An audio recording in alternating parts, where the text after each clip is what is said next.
This is an example of how to use the Import Wizard to upload a CSV file. So how to find that is basically here. This is a basic Salesforce org. You go to setup. If it's not here, it's right here. You go just type in import. Here it is, data management. But under data management, you'll see data export, storage, mass transfer, data loader. And here it is. This is how it starts. This looks very early version of Lightning. So you can do accounts, leads, custom things. You can't do it with assets and you can't do it with user information. So I'm just going to do account and contacts, update existing account information. Which territory fields do you want to match against the account territory lookup field? Territory name. Trigger flow requires. And let's see, now let's pick a CSV. Actually, I can just drag it from my desktop. Here it is. This is it today, no date. Boom. Then you type in next, and then it's a mapping exercise. Region, territory, salesman, etc., etc. Let's see, and here you can see map, customer name, phone number. Is there another phone number? And that's how this works. This is basic mapping 101. Let's find phone. And then you do next, and then it'll import it. The best practice is to export it by Salesforce ID. But since this is between two systems, here, map, let's do phone. This is one of the hard ass things where you actually have to look up. There's no search. I can't do like a function F or command F like I can do in Chrome.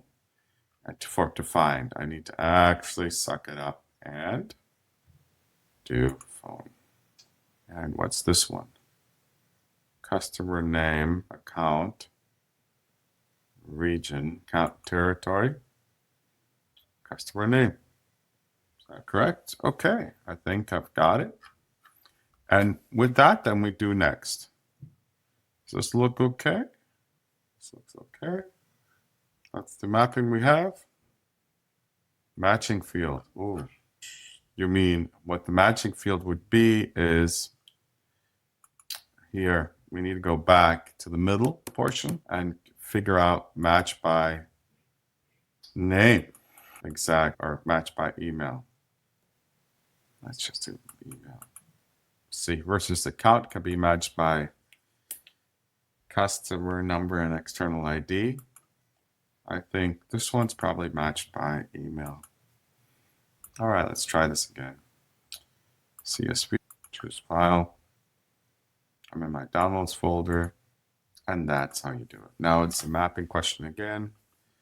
See, the question is, how is this mapped? Since this is AS400 data, it's a little bit, I would say, antiquated because they may just have it by name, but that's okay, not a big deal. So let's see, city phone, contact phone, is that contact or account phone? Okay, account promo code, account territory, parent name. Cell phone is on top, and this is like account phone. Is there a field that says account phone? Account fax number, account region, parent account name. So this is what takes time right here. And this is why this video is so long, is I have to do that. And then now we're into the contact stuff. So this is cell phone, which is that mapped at all? Looks like phone is only mapped. RG Wood, zip code, this, and this. I'll just say account, cell phone. Right there, I'll map it to that. So now we have two. And I'll just unmap this. I'll just put it in notes. Oh, it says this header is mapped to multiple fields. Shoot. Let me unmap it just by clicking here. But that's how you do it. And again, we have the question of matching field is not mapped. You have to map the matching fields or it's not going to work. right? So how does Salesforce insert? You can do by name, by Salesforce account ID, by some external thing. And with that, I want to say thank you very much for watching.